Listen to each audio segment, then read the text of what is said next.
How prepared are you for retirement?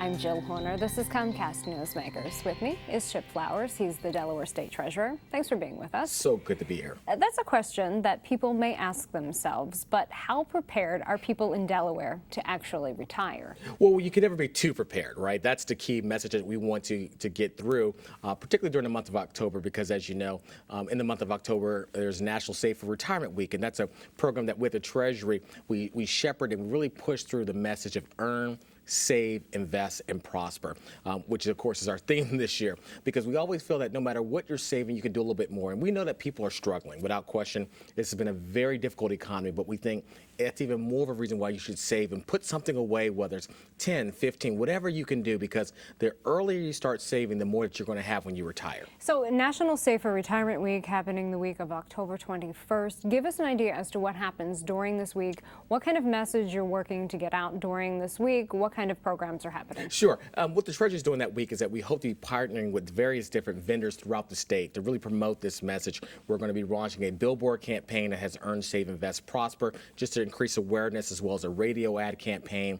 We're going to be at various places throughout the state so people can come talk about retirement, savings plans, and programs. Again, we're not here to give investment advice, but what we want to do is make people aware of the importance of savings. And this year we have a unique opportunity to partner with a wonderful technology-based company. We'll leave it at that is releasing an operating system pretty soon that will end with the letter 8, so that should be a big clue for people. That we're going to be partnering hopefully with this company to be physically present in their location at Christiana Mall to basically talk about templates and models that people can be using to really help them in budgeting. And beyond that week, you're working to let people know throughout the year that retirement is something to think about. The earlier, the better. Talk to us about a stored value card and what this actually means, what types of payments could be a part of this card, and what this could not only mean for individuals, but for the state in terms of savings. Sure. This is a wonderful program that we're launching at the Treasury.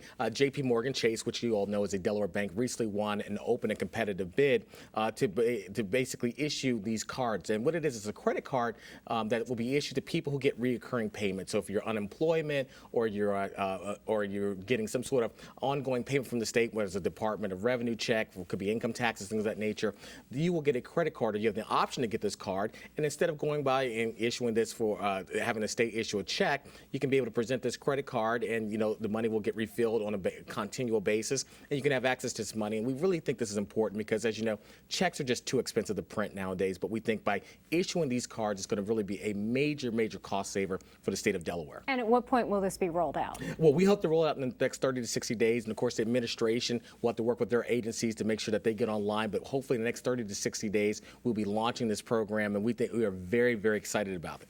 And you mentioned that this is a potential cost savings to the state over time. Any indication as to the cost savings? Well, I'm not a gambling man, so I can't tell the exact amount. But we know that it costs the state a significant amount of money to produce checks. And so, we don't produce that many. But if we can continue to get that number down smaller, it will result in some serious cost savings. And would this be an opt-in for people? Yes, opt-in. As you know, I'm a big fan of choice. I'm not your parents. I don't tell you what to do. But I think that if you don't like direct deposit, if you don't like getting a paycheck, we were going to be encouraging you all to consider the stored value card, because I think it's another way that we can get the money to you faster and pump money into this economy a lot faster versus having to go through the banking system. And we just have a short time left, but this may be an additional option for those without checking accounts as well. Exactly right. I mean, if you are unbanked for whatever reason, this is the option for you. All right. Thanks so much for being with us. Thank you very much. We've been talking with Chip Flowers. He is the Delaware State Treasurer. I'm Jill Horner.